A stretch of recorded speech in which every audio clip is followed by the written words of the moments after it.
All right, so inspired by those comments, today's draft, young players that we need to see more from this season. And the definition of young, second year, third year, that's kind of loosely where I've been looking. I'm Not with you first there. year because they're just getting started. Right. So year 2, year 3.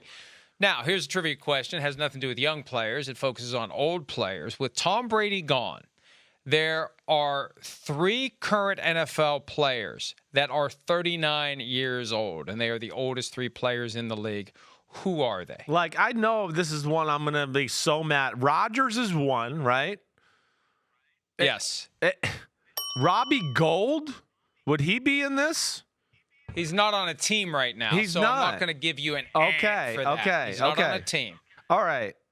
And then, I mean, the other one's got to be quarterbacks, right? And I'm choking to death here, and I cannot think of who Not I would. quarterbacks. They're not quarterbacks. They're Not kickers. quarterbacks. They're kickers. One kicker and one offensive skill position player. Wow. Okay, I don't get it. I give up. Let me hear it. All right. Yeah. Matt Prater is the kicker, Oh. and how about guy drafted the same year as Aaron Rodgers? Skill position player drafted 2005. Played with Rodgers not that long ago. Oh my! Tight end. Mercedes Lewis. Yes. Damn, Mercedes Lewis. I mean, I just can't believe he's 39 years old. And Matt Prater, I should have known that. He's my ex-teammate, and damn, he's still good. That's. I knew I was going to be mad. I didn't figure that out. I knew it. All right. Well, I'm not mad you didn't figure it out. Yeah, go because ahead. It gives me the first pick. Right. But there's a lot of different ways you can go here, and this guy's third year. And it feels like he's being pushed by his backup, Jaylen Warren. I think he's got potential to be one of the great NFL running backs. And if he's ever going to get paid like one, this is the year to do it. We've talked previously about the critical nature of that third year. Najee Harris, he needs to step up and have the kind of year that I think he can have. That Alabama running back between the tackles, a lot of carries, a lot of yards, make that offense go, set up the play action passes. And if he doesn't, he is going to get jumped by Jaylen Warren, and he may end up elsewhere. Not sooner rather than later, but eventually, kind of like a James Conner, finish your rookie contract, and then you go somewhere else. Yeah. It does seem like it's a big year. I think we both knew there was, I don't want to say unhappiness, but they wanted more from him last year at certain parts of the year, right? And then, hey, listen, his explosion in speed, that was the question for me, and I think some other people coming out in the draft, right? I mean, if I remember right, he only had like one run over 20 yards his last year at Alabama. It was a lot of 5 and 8 and 5 and 8, and you were going, wait, I don't know, is that going to be 5 and 8 in the NFL, or is it going to be 2 and 1? And I think right now, and of course their O-line hasn't been great either, so it's hard.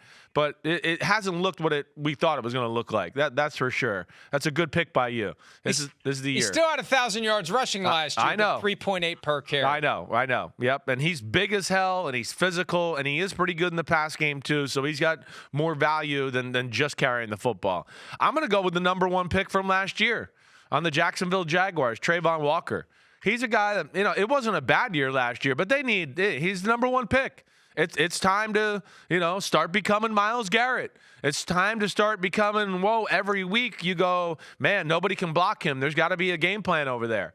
And it doesn't seem like there's that type of buzz around him. I'm excited to continue to watch him here in the preseason. But the fact that Jadeveon Clowney was in there last week and stuff too, that to me speaks to maybe they want more from the guys on the edge there in Jacksonville. But it's a big year for him, and he was outperformed by Aiden Hutchinson last year, the number 2 pick. And that's another reason why it puts a little more pressure on him. I'm going to go with a guy that will not be playing the first 6 weeks of the regular season, possibly because the league did a piss-poor job of educating players on what they can and can't do as it relates to the gambling policy. But Jameson Williams will be back for the final 11 games of the season. We saw what he did late in the year for the Lions, what he's capable of doing. They need him. They could get off to a slow start again. Who knows? But when he's back, they need him to step up and be the guy they traded up in round 1 to get. He had the torn ACL that raised some questions, should be fully healthy this year.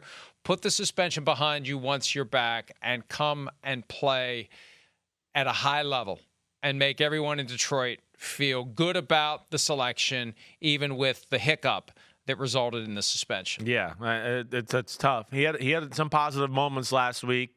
He had he beat somebody deep. Actually, it was a nice throw by Nate Sudfeld, and he dropped it on a really deep crossing route. But you see the explosion, and yeah, I'm with you. I mean, if he becomes, everybody is amazed with Garrett Wilson, right?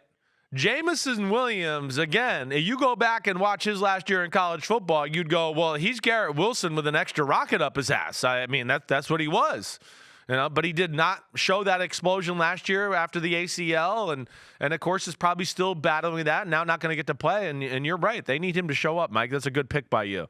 The next one I'm going to go with, I'm going to go to a team we just talked about not long ago, and a glaring issue they have, a team that I look at to go Super Bowl caliber in the Baltimore Ravens, and they need a pass rusher to step up. And specifically, I'm going to go with Odafe Oweh. Odafe Oweh, Penn State, first-round pick 3 years ago. And it's time for him to turn the corner and become a force on the edge for the Baltimore Ravens. They don't have that presence. They have David Ojabo right behind him, who was also going to be a first-round pick, Mike. And you remember he tore his Achilles tendon at the pro day in Michigan. But one of those guys, somebody there has got to step up. And Oweh is the starter right now, and hopefully he can do that because the Baltimore needs it. I agree with you completely, and we talked earlier about that, how that defense finds a way to be Ravens, and this year they need those guys to really step up and provide that pass rush if they're going to keep up with some of the great quarterbacks in the conference. I'm torn now between, I'm staying on the offensive side of the ball. You're on the defensive side of the ball. I'm going to go with two guys in one. I'm gonna exercise the That's all right. Whatever privilege I feel like exercising. You own the damn show privilege. Is that the privilege you're? I don't own the show. NBC does. Oh, okay. NBC does. Christian Watson and Romeo Doubs. Yeah. The second-year receivers for the Packers. Yeah. Dobbs was hot to start last year. Aaron Rodgers seemed to trust him more. Christian Watson had that huge drop in week one. I think the whole season goes differently for the Packers if he catches that ball on their opening offensive play of the season in Minnesota. I think they win that game, and I think the whole season has a different vibe. But Watson came on later. Dobbs still had potential. He got banged up at one point, had an ankle and missed some time.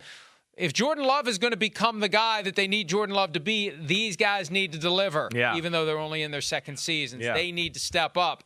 They need to provide the reliable targets. They need to catch the ball. They need to get it done. They need to run with the ball after they catch it and pump up the Jordan Love stats, because nobody cares if the ball goes 60 yards in the air or 5 yards in the air and the guy runs with it for 55.